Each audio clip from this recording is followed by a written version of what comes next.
Hello friends, कल हमने उपयोग हमारे में डाकघर के बारे में जाना। तो आज हम उपयोग हमारे का जो दूसरा पार्ट है बैंक, तो बैंक को जानेंगे आज। और दूसरी इकाई भी इस बैंक पार्ट से शुरू होती है। तो आप कल आपने देखा था कि जैसे पोस्ट ऑफिस होता है वैसे ही बैंक का कामकाज थोड़ा सा अलग पर थोड़ा सा सेम भी होता है। पर पैसों के लेन देन के अलावा पैसे भेजना या कुछ डिमांड ड्राफ्ट पैसे भेजना या पैसे रिसीव करना, ये भी काम होता है।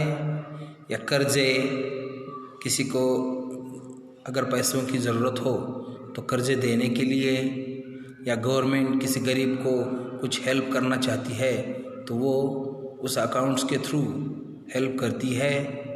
और सभी बैंक एक IFSC कोड से इंटरकनेक्टेड होते हैं।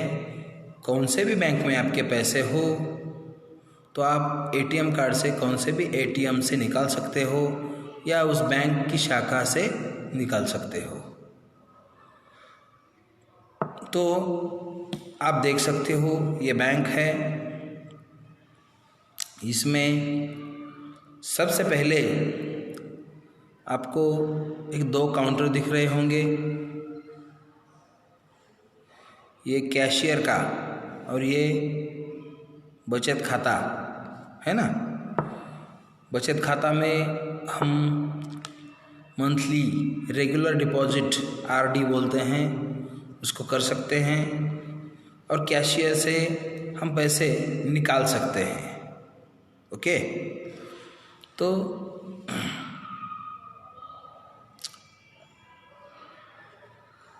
उधर एक सूचना फलक भी है पर उस पर कोई सूचना नहीं लिखी। एक पूछताछ के लिए एक आदमी कंप्यूटर लेकर बैठा है, वो आपका बैंक बैलेंस बताता होगा। या किसी को स्लिप भरना नहीं आता तो वो स्लिप भी भरकर देता होगा, है ना।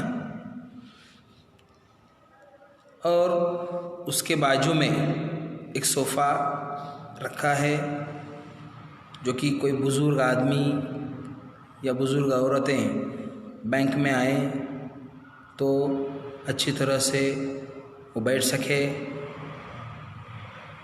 उधर एक लिखने स्लिप लिखने के लिए एक छोटा सा काउंटर बनाया है। आप देख सकते हो यहाँ एक बुज़ुर्ग आदमी एक स्लिप लिख रहे हैं, है ना। उनकी लाठी उधर खड़ी रखी है और वो स्लिप लिख रहे हैं। और ये बैंक है तो पैसों की आवाजाही रहती है, तो इसमें कभी कभार चोरियां या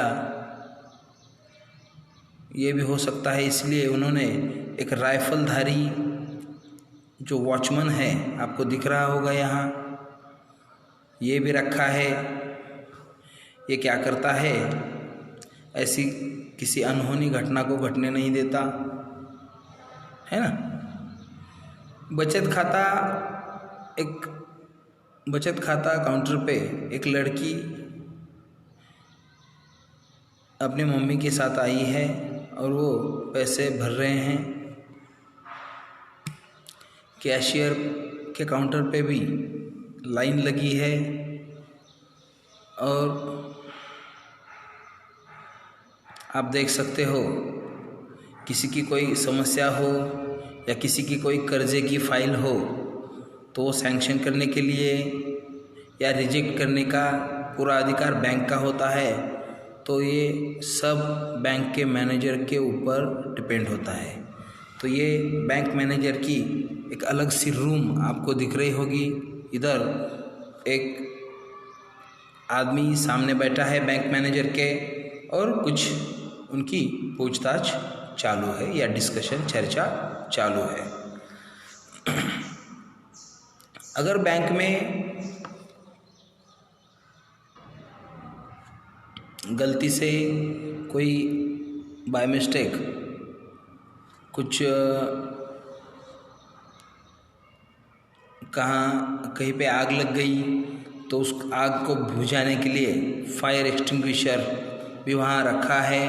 आप देख सकते हो, ये फायर एक्सटिंग्विशर है, रेड कलर का है ना।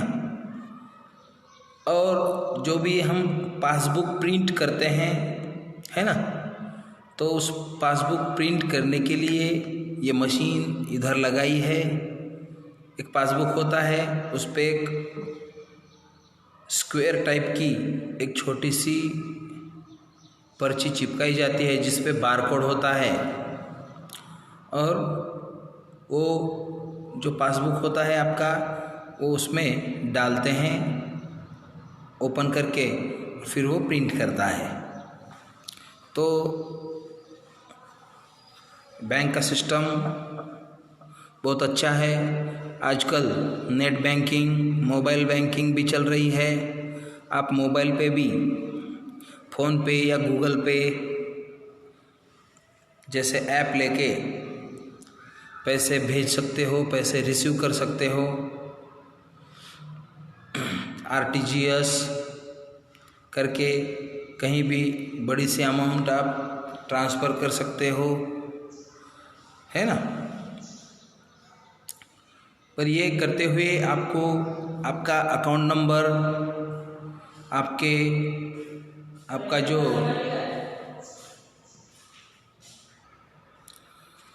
आपका जो एटीएम कार्ड होता है या क्रेडिट कार्ड होता है या कोई बैंक से आपको ओटीपी आता है, तो उस एटीएम कार्ड का या क्रेडिट कार्ड का जो कोड नंबर होता है, पिन कोड होता है, पिन नंबर होता है, तो वो किसी के साथ भी शेयर करने का नहीं, वो कॉन्फिडेंशियल होता है। आपका अकाउंट नंबर, आपका पिन कोड ये किसी को देने का नहीं। और हालांकि ये जो बैंक होते हैं वो कभी अपने ग्राहकों को फ़ोन नहीं करते। अगर कहीं आपको फ़ोन आए और वो बोले आपका पैन कार्ड नंबर क्या है, आपका एटीएम नंबर पीछे को जो नंबर है वो रीड करो, आपका पिन कोड बताओ, आपको डराते हैं और ये सारे नंबर उगलवा कर आपके अकाउंट में जो भी जितने भी पैसे हैं वो सब अचानक से निकाल के लेते हैं। तो ये जो चोर बैठे हैं बाहर, इससे सावधान। अपना ओटीपी कभी भी मोबाइल पे किसी को बताने का नहीं या किसी के सामने बताने का नहीं। एटीएम से भी पैसे निकालते समय पिन कोड चुपके से डालते हैं लोग, क्योंकि उसका मिसयूज़ ना हो सके और अपने पैसे, आपके पैसे अपने पास ही रखें। तो इसके साथ ही आज बैंक ये पाठ यहीं पे ख़त्म हुआ। आज के लिए बस इतना ही। Thank you.